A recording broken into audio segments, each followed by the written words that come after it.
Hi everyone, welcome back to the channel.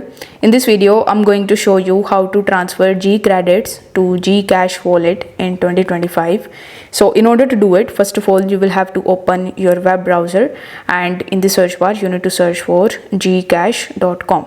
Now, if you want to do the same steps in the GCash application, you can do that as well. Now, once you are over here, you just have to simply log in into your account.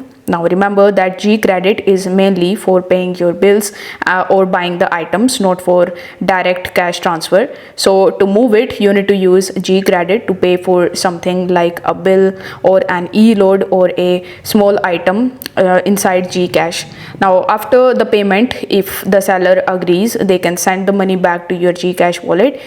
Some people also use GCredit to buy GCash or QR code services from the trusted friend who can send the amount back. So be very careful and only deal with the people who you trust to avoid any scams. Right now, GCash don't allow a direct GCredit to wallet transfer without using it for a payment first. So if this video helped you out, consider subscribing to the channel and liking the video. Thanks for watching.